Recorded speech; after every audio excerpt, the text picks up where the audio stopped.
그래서 십자가에 못 박히신 그리스도가 이제 십자가에 달리셨을 때에 이제 이게 그리스도께서 약하셨다. 그리스도의 연약함을 보여준다. 이 십자가가 연약함. 그리스도의 연약함. 근데 제가 이제 또 이렇게도 말씀을 드렸어요. 그리스도의 강하심. 강함이 나타나는 곳이기도 하다. 십자가가. 그래서 제가 그 구절 중에 그 근거가 되는 구절 중에 하나로 히브리서 9장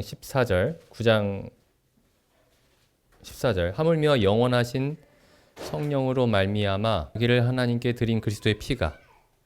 그래서 예수님이 십자가에 달리셨을 때에 연약하셔서 십자가에 달리셨다라고 표현하고 있지 않고 영원하신 성령을 통해서 자기를 십자가에 들이셨다. 이렇게 히브리서에서 말씀하고 있죠.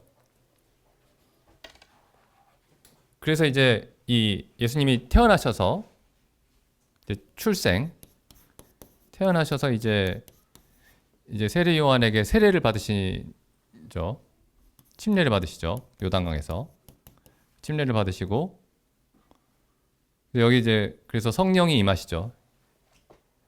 침례를 받을 때 성령이 임하시고 그 성령이 예수님을 어디로 데려간 거냐면 십자가로 데려가신 거죠. 성령께서 예수님을 십자가로 데려가신 겁니다.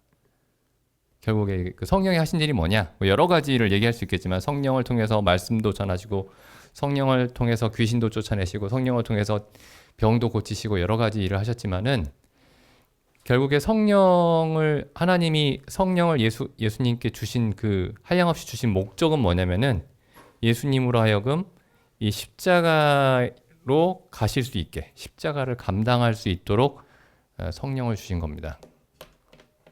그러니까 십자가는 하나님의 전능하심의 표현이기도 하죠.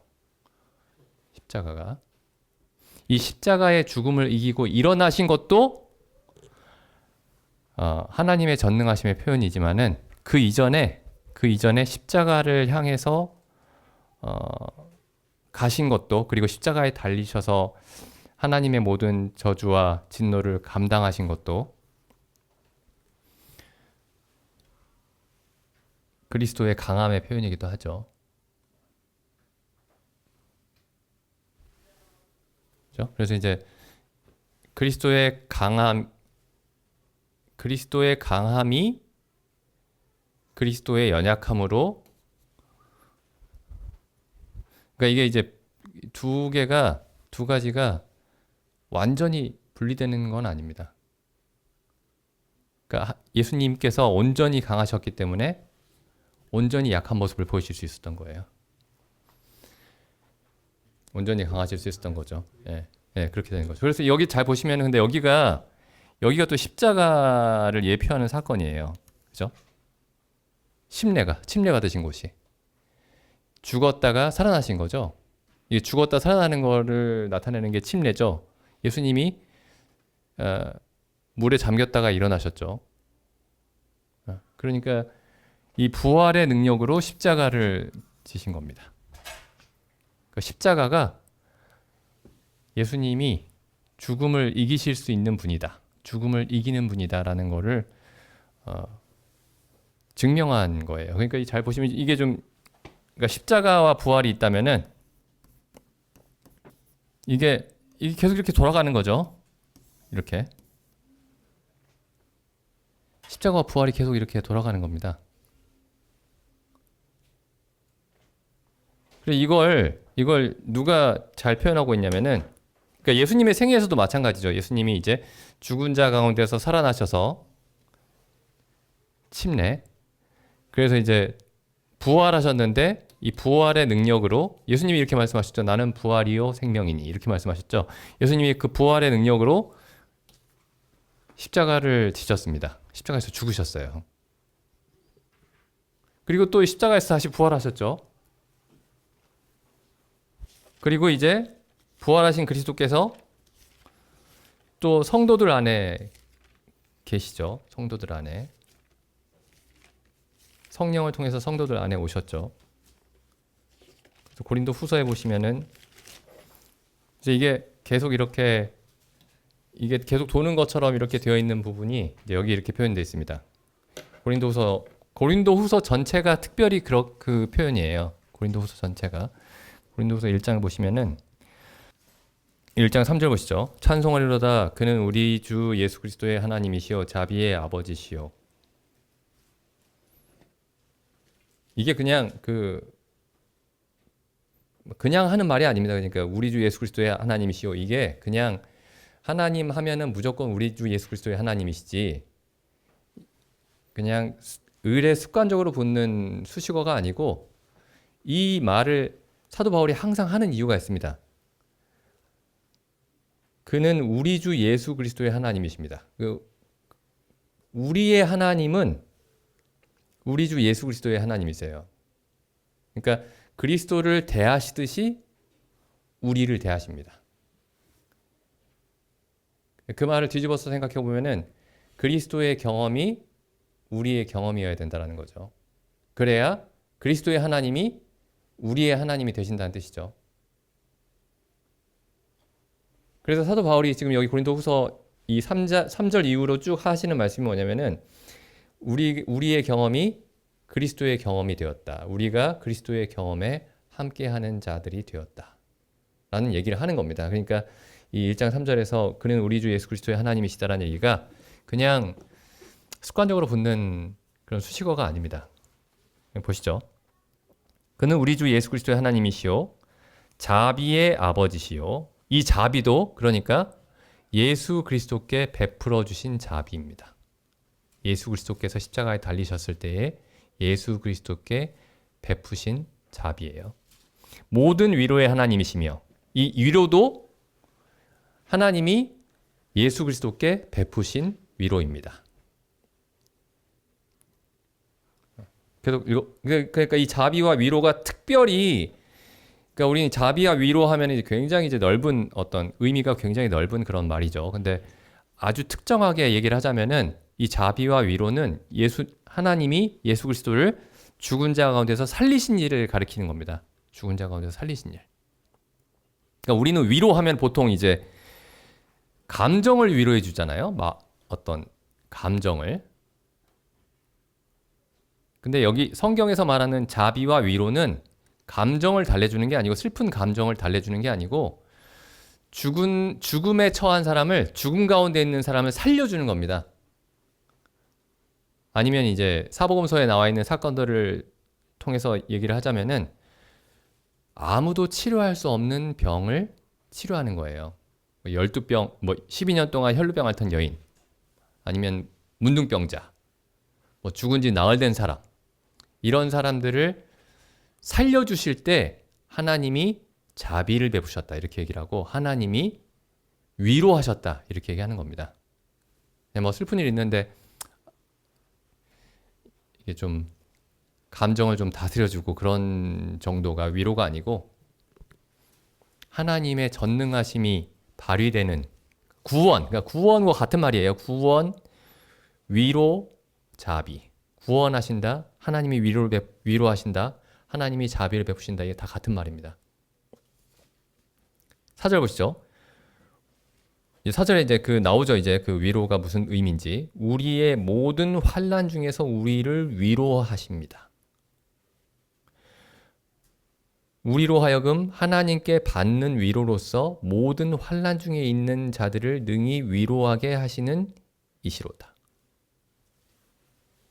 그리고 이 모든 환난이라는 게 뭐냐면은 4절에 모든 환난이라는 말이 2번 나오죠. 이 모든 환난이라는 게 구체적으로 뭐냐면은 5절에 그리스도의 고난. 그러니까 사도 바울과 지금 함께 또 이 수고하는 그리스도인들이 그 형제들이 당했던 환난은 그리스도의 고난입니다. 그리스도의 고난. 그러니까 우리가 환난을 저번에도 말씀드렸지만 환난이 2가지가 있을 수 있죠. 2가지. 하나는 그리스도의 고난이고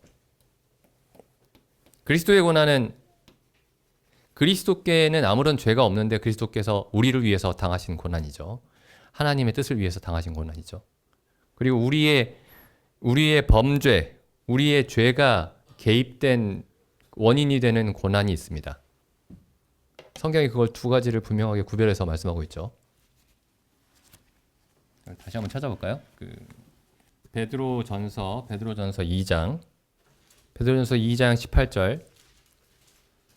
사환들아, 범사의 모든 일에 두려워함으로 주인들에게 순복하고. 그러니까 이 시대에는 노예가 있는 시대죠. 노예 제도가 있는 시대. 노예들에게, 주인들에게 순복하고 선하고 관용하는 주인들에게만 하지 말고 까다로운 주인들에게도 순복하라. 그 다음 보시죠. 애매히 고난을 받아도, 그러니까 이유가 없는데, 합당한 이유가 없는데 고난을 받아도 하나님을 생각함으로 슬픔을 참으면 이는 아름다우나 죄가 있어 매를 맞고 참으면 무슨 칭찬이 있으리요. 오직 선을 행함으로 고난을 받고 참으면 이는 하나님 앞에서 아름다우니라. 그래서 두 가지 고난에 대해서 말씀하고 있죠. 애매히 고난을 받는 것과 혹은 선을 행함으로 고난을 받는 것과 또 하나는 죄가 있어 매를 맞고 참는 것과 두 가지가 있습니다. 근데 여기 이제 그리스도의 고난이라고 했을 때에는 첫 번째죠. 좀 계속 읽어보겠습니다. 여기를 21절. 이를 위하여 너희가 부르심을 입었으니, 그러니까 그리스도도 너희를 위하여 고난을 받으사 너희에게 본을 보여 그 자취를 따라오게 하려 하셨느니라. 그러니까 그리스도처럼 고난을 받게 하려고 우리를 부르셨다, 이런 말씀이죠. 그러니까 그냥 지옥에 가지 않고 천국에 가게 부르셨으면 얼마나 좋았을까요? 그렇죠. 근데 고난을 꼭 받게 하시려고, 거기다 왜 고난을 집어넣으셨는지. 그래서 다시 고린도후서 1장 5절에 보시면은 사도 바울이 이렇게 얘기합니다. 우리가 받는 고난은 죄가 있어 매를 맞고 참는 고난이 아니고, 고린도후서 1장 5절, 그리스도의 고난이다. 그리스도의 고난이 우리에게 넘친 것 같이 우리의 위로도 그리스도로 말미암아 넘치는도다. 그리스도의 고난이 우리에게 넘친 것 같이, 그러니까 우리의 위로는 우리가 받는 위로일까요? 이 4절에 보면은 우리가 받는 위로일까요? 우리가 다른 사람을 위로하는 위로일까요? 이렇게 내면 이제 시험을 이렇게 내면 이제 시험 문제가 잘못됐다고 얘기하죠, 보통. 3번이 답인데 둘 다죠, 둘 다. 우리가 하나님께 받는 위로로서 다른 사람들을 능히 위로하게 하신다, 이렇게 돼 있죠. 그러니까 둘 다겠죠. 그리스도의 고난이 우리에게 넘친 것 같이 우리가 하나님께 받는 위로도 넘치고, 우리가 그 위로로서 모든 환난 중에 있는 자들을 위로하는 그 위로도 넘친다는 말씀이겠죠. 그러니까 여기 잘 보시면, 그래서 고린도후서 1장이 고린도후서만 그런 게 아니고 이 사도 바울 서신에, 신약에 있는 모든 서신서에 이런 얘기들로 가득합니다. 그러니까 그리스도인들이 마치 그리스도인들이 받는 고난이 그리스도의 고난에 참여하는 것이고, 그리스도인들이 받는 위로가 그리스도께서 받으신 위로에 함께 동참하는 것인 것처럼 그렇게 말씀하는 경우가 많이 있죠. 계속 읽어보겠습니다. 여기 6절. 우리의 환난 받는 것도 너희의 위로와 구원을 위함이요. 여기 구원이란 말이 나오죠. 이제 위로를 구원과 연결을 시킵니다. 우리가 환난 받는 것도 너희의 위로와 구원을 위함이요, 혹 위로받는 것도 너희의 위로를 위함이니. 여기 구원은 지옥에 가지 않고 천국 가는 구원이 아니죠. 여기 구원은 날마다 계속되는 구원입니다. 날마다 계속되는 구원. 하나님이 고난에서 건져내 주시는 구원입니다. 하나님이 고난 가운데서 위로하시는 구원입니다. 계속 읽어보겠습니다. 너희의 위로와 구원을 위함이요 혹 위로받는 것도 너희의 위로를 위함이니 이 위로가 너희 속에서 역사하여 우리가 위로가 여기 이 말씀도 보면 위로가 고난에서 건져내주는 위로가 아니고 뭐라고 돼 있죠? 이 위로가 너희 속에서 역사하여 우리가 받는 것 같은 고난을 너희도 견디게 하느니라. 위로해 주시면서 고난에서도 빼주시면 얼마나 좋을까요? 근데 위로를 해주시면서 우리가 받는 고난도 너희도 잘 견디게 해주신다.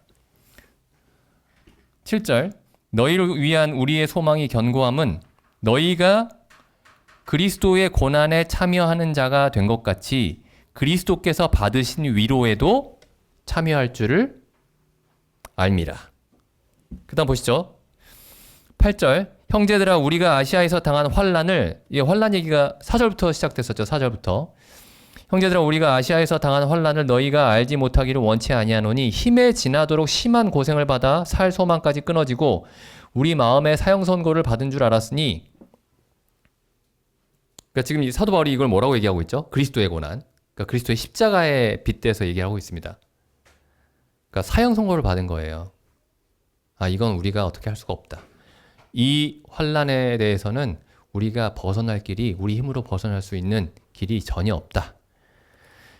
우리 마음에 사형 선고를 받은 줄 알았으니 이는 우리로 자기를 의뢰하지 말고 오직 죽은 자를 다시 살리시는 하나님만 의뢰하게 하심이라. 이 구절은 사도 바울의 경험인데 사도 바울의 경험이기 이전에 예수 그리스도의 경험이셨죠.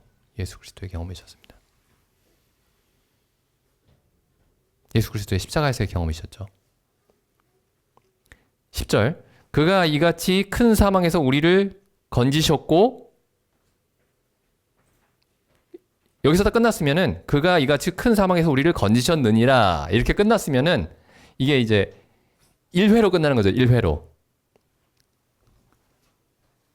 그렇죠? 근데 여기 사도 바울이 뭐라고 얘기하냐면은 그가 이같이 큰 사망에서 우리를 건지셨고 또 건지시리라. 또한 이후에라도 건지시기를 그를 의지하여 바라노라. 그러니까 여기 지금 사도 바울은 뭐라고 얘기하냐면은 이 환난이, 이 그리스도의 고난이 계속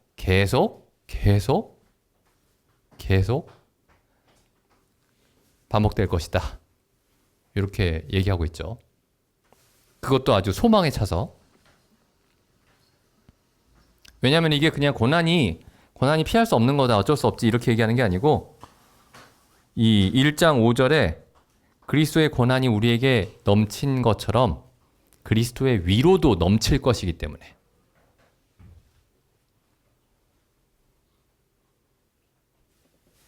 그래서 여기 지금 고린도후서 1장은 이렇게 되어 있습니다. 그리고 고린도후서가 마지막에 보면은 이 서신서들이 이런 식으로 구성되어 있는 경우가 많이 있는 것 같아요. 그 처음에 한 얘기가 끝에 다시 나타납니다. 처음에 했던 얘기가 끝에 다시 나타나요. 이 고린도후서 13장에 보면은 4절 그리스도께서 약하심으로 십자가에 못 박히셨으나 오직 하나님의 능력으로 살으셨으니 우리도, 그러니까 이제 그리스도의 십자가와 부활 얘기를 먼저 하시고 그 다음에 우리도 그리스도 안에서 약하나 너희를 향하여 하나님의 능력으로 저와 함께 살리라. 그리스도의 고난과 그리스도의 위로에 참여하는 것에 대해서 말씀하고 있죠. 근데 어쨌든 여기 이제 그리스도의 고난이 있고 그리스도가 받으신 고난, 그리고 그리스도의 위로가 있죠. 예, 그리스도가 받으신 위로, 하나님께 받으신 위로, 이게 연약함이죠. 이게 이제 강함이죠. 하나님 그리스도의 강하심. 근데 이게 다시 어떻게 되죠? 이게 그리스도의 위로가 그리스도 이 고난을 감당하게 하시느니라. 그러니까 이게 다시 이쪽으로 돌아가죠. 고린도후서 1장 6절. 이 위로가 그 고난에서 고난 받는 자에게 위로를 주시면서 딱 끝나야 되는데 고린도서 1장 6절에 보면은 이 위로가 그 고난을 견디게 한다. 그러니까 이 연약함이 어디에서 오는 거냐면은 이 연약함이 이 강함에서 오는 겁니다. 강함에서.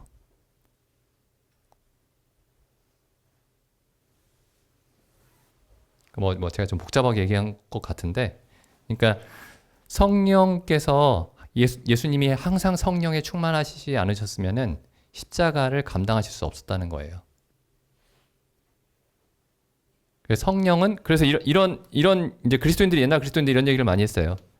성령은 우리를 십자가로 인도하고 십자가는 우리를 성령께로 인도한다. 십자가는 우리를 성령께로 인도한다. 성령은 우리를 십자가로 인도하고 십자가는 우리를 성령께로 인도한다. 그러니까 십자가는 우리를 하나님만 바라보게 하고 하나님은 하나님의 능력은 우리를 십자가로 이끌어간다. 근데 이제 예수님이 이렇게 말씀하시죠. 이 말씀 그럼 왜 이걸 이렇게 계속 반복을 시키시나? 왜 반복을 시키시냐면은 그러니까 이 죄가 있어 매를 맞고 참는 십자가가 아닙니다. 이건. 그죠? 이건 죄가 있어 매를 맞고 참는 십자가가 아니에요. 왜 이런 일을 하시냐면은 요한복음 보시면 12장 24절 보시죠. 내가 진실로 진실로 너희에게 이르노니 한 알의 밀이 땅에 떨어져 죽지 아니하면 한 알 그대로 있고 죽으면 많은 열매를 맺느니라. 그래서 이게 쓸데없이 계속 무한 반복하는 게 아니고 지금 한 알의 밀이 땅에 떨어져 죽으면 다시 살아나죠. 많은 열매를 맺죠. 그리고 그 열매들이 다시 땅에 떨어져 죽으면 더 많은 열매를 맺죠. 이렇게 해서 열매가 점점 늘어나는 원리로 이렇게 주신 거예요, 이걸. 원리로서. 예수님 이렇게 말씀하시죠. 내가 진실로 이거 외에 방법이 없다는 겁니다. 이거 외에. 하나님 왜 굳이 이런 방식을 택하셨습니까? 세상을 창조하실 때. 세상을 창조하실 때 어떻게 하셨죠? 생육하고 번성하고 땅에 충만하고 땅을 정복하고 땅을 다스리라. 어떻게? 이걸 통해서. 한 알의 밀이 땅에 떨어져 죽음으로 많은 열매를 맺고 그게 계속 반복이 되면서 계속 땅이 정복이 되고 생육하고 번성하게 되는 거죠. 그러니까 이건 이 죄에 대한 얘기가 아닙니다. 이건 죄와 관련된 십자가가 아니에요. 죄와 관련된 죽음이 아닙니다. 우리가 처음에 만났을 때 이런 말씀 드렸었는데 여기 지금 요한복음에 보면은 예수님의 죽음을 나타내는 두 가지 이 사건이 있어요. 하나가 요한복음 맨 처음에 보라 세상 죄를 지고 가는 하나님의 어린 양이로다. 요한복음 처음에 나오죠. 1장에. 보라 세상 죄를 지고 가는 어린 양. 이 어린 양이 죽어야 되죠. 여기서 십자가는 죄와 관련되어 있습니다. 죄로 인한 죽음이에요. 죄를 처리하기 위한 죽음입니다. 근데 여기 요한복음 12장 23절을 보시면은 여긴 죄와 상관 있는 죽음이 아닙니다.